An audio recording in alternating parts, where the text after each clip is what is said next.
आइए आज बात करते हैं वेरिकोसील के सिम्टम्स।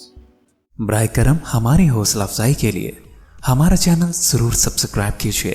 और बेल आइकॉन को प्रेस कर दीजिए ताकि हमारी हर नई वीडियो आपको वक्त पे मिल सके। औज़ुबिल्लाहि मिनश्शैतानिर्रजीम, बिस्मिल्लाहिर्रहमानिर्रहीम।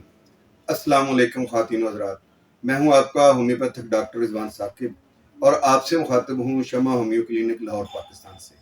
आइए आज बात करते हैं वेरिकोसील के सिम्टम्स। वेरिकोसील मैं आपको पहली वीडियो में डिटेल से बता चुका हूं कि वो स्क्रोटम के गिर्द जो है वो गुच्छा सा बन जाता है, जो वेन्स का, जिसको हम वेरिकोसील के नाम से जानते हैं, और ये आमतौर पर लेफ़्ट साइड पर ज़्यादातर होता है। इसकी वजह यह है कि मर्दों की जो मेल की अनाटमी है उसका जो लेफ़्ट साइड है वो ज़रा थोड़ी मुख्तलिफ होती है राइट साइड से। इसमें खून की जो मेन सप्लाई है जो हार्ट की तरफ जा रही है वो किडनी के पास से होकर जाती है, तो इसलिए यहाँ पे जो लेफ़्ट साइड है उस पर दबाव ज़्यादा होता है और खून की सप्लाई का, और इसकी वजह से आम तौर पर वेरिकोसील जो है वो लेफ़्ट साइड पर ज़्यादा देखने में आता है। लेकिन ये कुछ ज़रूरी नहीं है, राइट साइड पर भी हो सकता है। जो लोग ज़्यादा वज़न उठाते हैं या किसी को अचानक जो है ना राइट साइड पर ही अगर चोट लग गई है तो उसकी वजह से भी हो सकता है, कोई कॉन्स्टिपेशन से भी, और बाकी बहुत सारी वजूहत हैं। मैं वो काजेज़ की बात नहीं कर रहा हूँ, अभी तो हम सिम्टम्स पे बात कर रहे हैं कि इसकी अलामत क्या होती है। अलामत में सबसे पहले तो यह है कि उस जगह पर एक स्वेलिंग सी उबार सा नज़र आता है, जो हर्निया से या जो हाइड्रोसील से ज़रा मुख्तलिफ होता है। ये दोनों चीज़ें भी इससे मिलती जुलती हैं, लेकिन एक मुआलिज जो है वो फौरी तौर पर देखकर ये समझ आता है कि ये वेरिकोसील है, ये हर्निया या जो है हाइड्रोसील नहीं है। अगली चीज़ ये होती है कि ये स्वेलिंग होती है, और फिर यह है कि वहाँ पे उस जगह को दबा कर देखने से पता चलता है कि वो हार्ड है और ऐसे लगता है कि वो उसमें कोई वर्म्स हैं, ऐसे जैसे कोई वर्म की जो थैली है वो बनी हुई है जो वहाँ पे मौजूद है। इसके अलावा वहाँ खड़े होने से ये ज़्यादा नुमाया होता है। जब खड़े होने से इजाफा होता है तो उससे पेशेंट को ये पता चलता है कि भाई मुझे यहाँ पे कोई तकलीफ है। उसकी वजह से उसको बेचैनी महसूस होती है, चलने फिरने में दिक्कत महसूस होती है। फिर इसके अलावा ये है कि हल्का हल्का सा वहाँ दर्द महसूस होता है, वो दर्द जो है वो आहिस्ता आहिस्ता बढ़ता है। तो ये चीज़ें भी जो है वो वेरिकोसील की हैं। और अगर मैरिड लाइफ है तो उसमें इंटरकोर्स के दौरान जो है वो उसको दर्द महसूस होता है, और उसको जब मनी का अखराज होता है तो उस वक्त टेस्टिस में दर्द होता है, और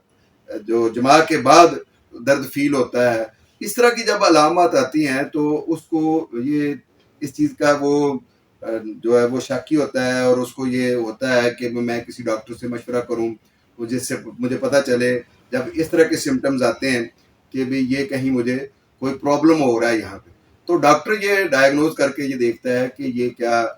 आया वेरिकोसील है, या ये जो है ये हाइड्रोसील है, या हर्निया है, या जो स्क्रोटम के इर्द गिर्द कोई और किस्म की स्वेलिंग है। और भी बहुत सारी जो डिजीज़ हैं उनमें स्वेलिंग आ सकती है, लेकिन इसमें इम्तियाज़ करना ये ज़ाहिर है एक अच्छे माहिर होम्योपैथ डॉक्टर का काम है कि वो देख कर बता सके। मैं आपको ये भी बताता चलूँ कि 20 से 25% ऐसे लोग होते हैं कि जिनको ये वेरिकोसील होता है लेकिन उनको पता ही नहीं होता। जब वो डॉक्टर के पास जाते हैं, डायग्नोज करवाते हैं, तो फिर उनको पता चलता है। हल्की स्वेलिंग होती है, हल्का पेन होता है, और इस चीज़ को वो बियर कर रहे होते हैं, बर्दाश्त कर रहे होते हैं, और वो फील ही नहीं कर रहे होते हैं कि ये ऐसा है। तो वो कभी डायग्नोज नहीं करवाते। हाँ, जब उनकी शादी होती है और जो लेट हो जाती है, औलाद का पैदा होना जो है उसमें तखीर हो जाती है, 2 साल 3 साल गुजर गए हैं और औलाद नहीं हुई है, तो अब इनफर्टिलिटी का जब केस होता है तो वो जब चेक करवाने के लिए आते हैं तो डॉक्टर चेक करके जब बताता है कि जी आपके टेस्टोस्टेरोन जो है वो भी कम है और आपके स्पर्म्स भी कम है, स्पर्म काउंट भी कम है, तो अब उसकी रीज़न ढूंढने के लिए, तलाश करने के लिए जब डॉक्टर ये देखता है कि इसकी वजह क्या है, ये दोनों चीज़ों का लेवल कम क्यों हो गया है, तो वो फिर जब फिजिकल चेक करता है या स्क्रोटम का अल्ट्रासाउंड करवाता है تو اس کے بعد اس کو پتہ چلتا ہے کہ یہ ویریکوسیل ہے، جس کی وجہ سے یہ بے اولادی بھی پیدا ہو گئی ہے، اور پھر جا کر یہ ان کو پتہ چلتا ہے۔ ویسے عام معمول کی زندگی میں جو ایک فرد ہے وہ اس بیماری کو لیے پھرتا ہے اور اس کو پتہ نہیں چلتا، حالانکہ اگر ارلی ڈائگنوز ہو جائے تو اس کا علاج بھی جلدی ممکن ہوتا ہے۔ جب سکروٹم کے گرد تھوڑا سا بھی اگر کوئی اس طرح کا مسئلہ، کوئی اس طرح کی سویلنگ نظر آنی شروع ہو جائے، جو خصیوں کی تھیلی ہے اس کے گرد کوئی ایسا آپ کو ایسے لگے کہ جیسے ورمز کی طرح کی جو تھیلی بنی ہوئی ہے، جس میں اندر ورمز ہیں، کوئی چھوٹی چھوٹی بریک جو ہے نالیاں ہیں جو جمع ہو گئی ہیں، تو جب اس طرح کی کیفیت محسوس ہو یا وہاں پہ پین محسوس ہو، یا آپ ایک ٹیسٹی کی طرف سے رائٹ سائڈ سے یا لیفٹ سائڈ سے ڈسکمفرٹ محسوس کریں، یا آپ کی کوئی ہسٹری چوٹ کی ہے، تو اس وقت آپ کو اس طرح کا فیل ہو رہا ہے کہ وہاں پہ اب کچھ تبدیلی آنا شروع ہو گئی ہے، تو اگر ارلی سٹیج میں ہی اگر اس چیز کو پکڑ لیا جائے، جیسے سٹیج گریڈ 1 کا ویریکوسیل ہے یا گریڈ 2 کا ویریکوسیل ہے، تو اس سٹیج میں